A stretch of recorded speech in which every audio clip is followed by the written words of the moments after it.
Carl, you've always had an appreciation for what basketball means in this town. You also know what a revered figure Wilt Chamberlain still is in this town. Can you put any kind of perspective in that backdrop of what you just did tonight?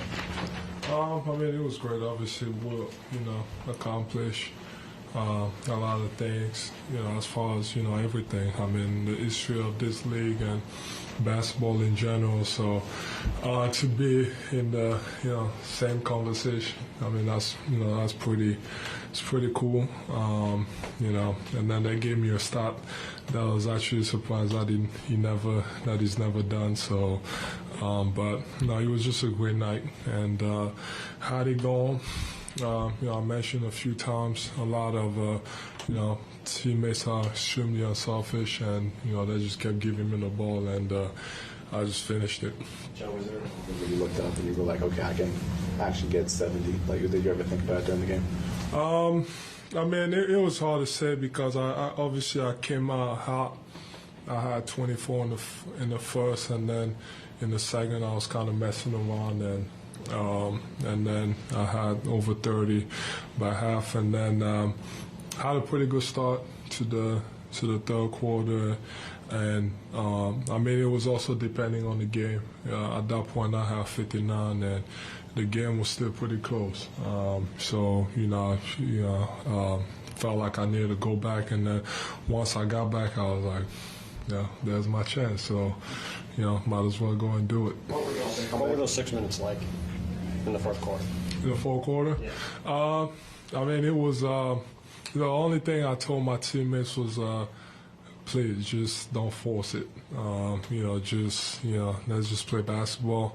If I'm open, pass it. If I'm not, make sure you make the right play. It's unfortunate Daniel Haas got booed for it.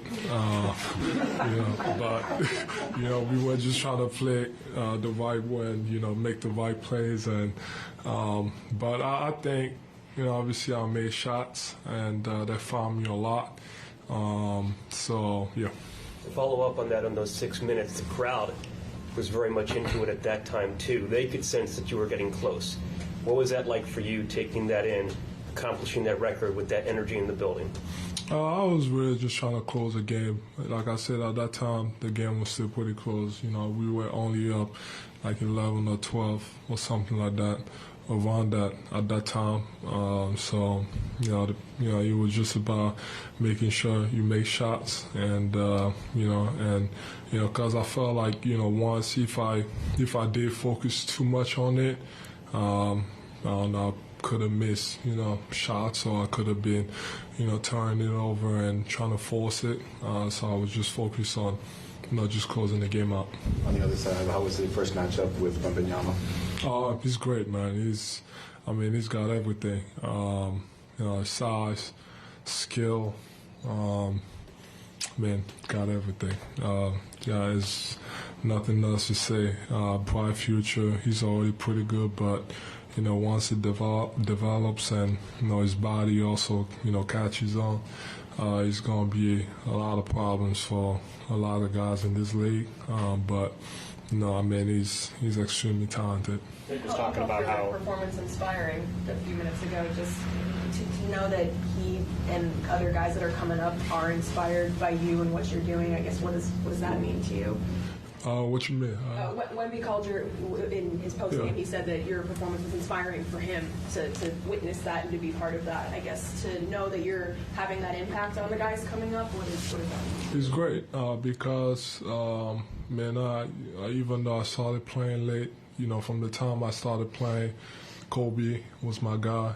He's the reason why I started playing basketball. And it's funny because on the same night he had 81, and that was my favorite player. So, when I started, that was the guys that I was looking up to, and they were doing all this. So, if he says it's inspiring, I hope in a couple of years, hopefully when I don't have to guard him and I'm out of the league, he's able to do the same thing and go out and break all these records and possibly break Wilt's record of 100 points. Did he inspire you?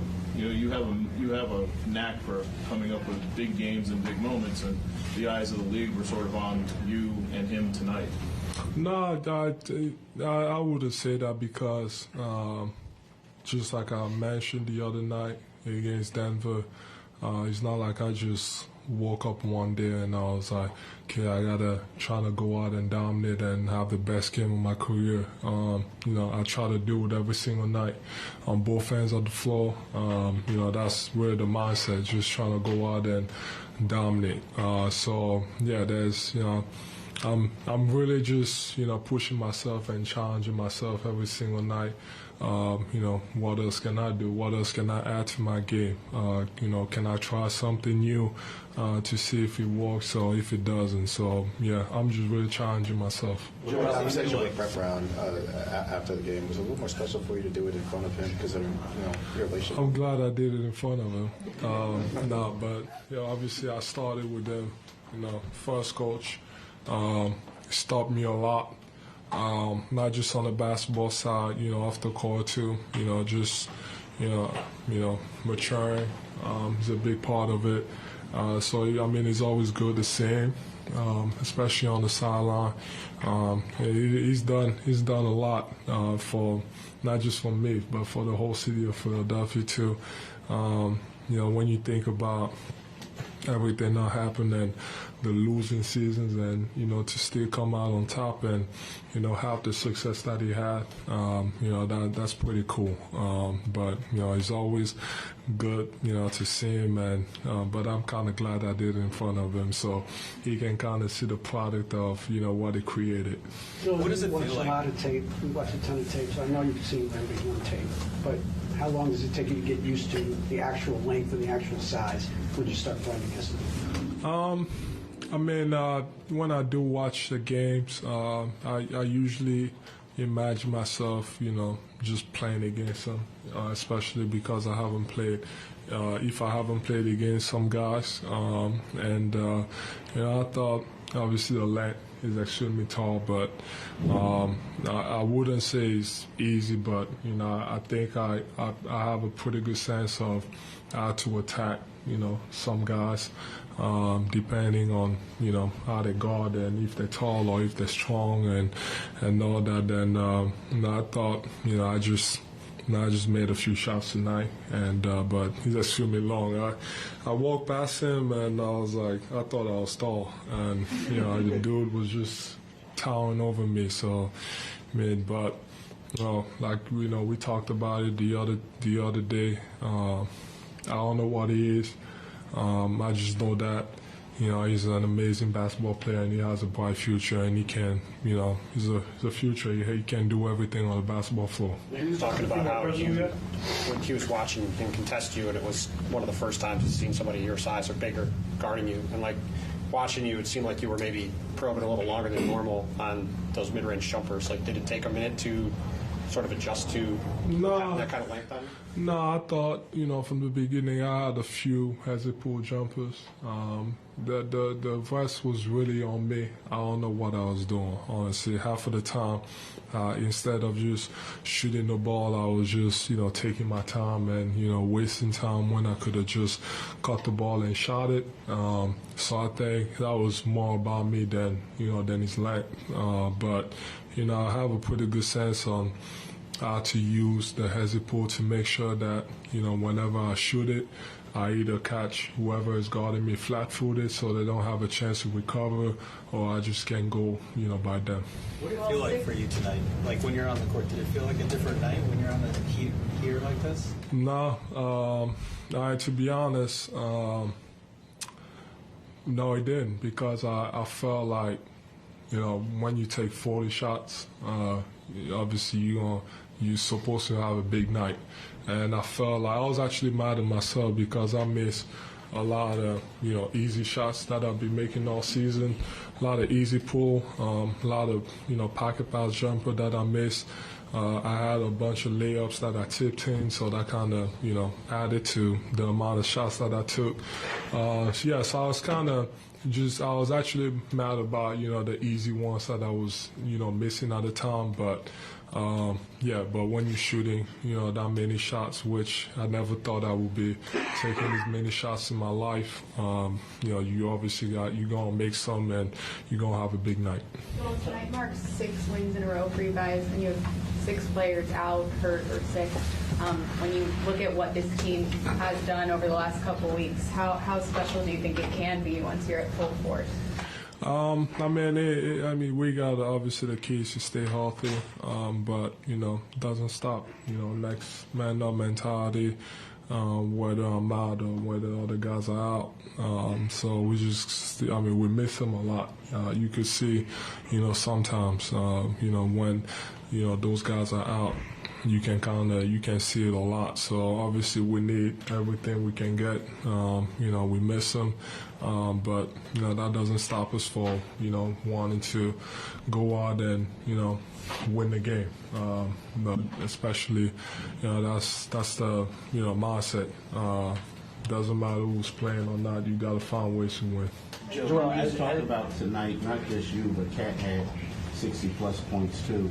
It's the first time in years that 2 players did that on the same night in the NBA. I was actually surprised he didn't beat me. I heard he had like 45 at halftime, so I was hoping that he would beat me, but he didn't. But it's great, especially because he's a big too. Obviously, he did it in a different way. I had 1 3, and he had 10 of them. That's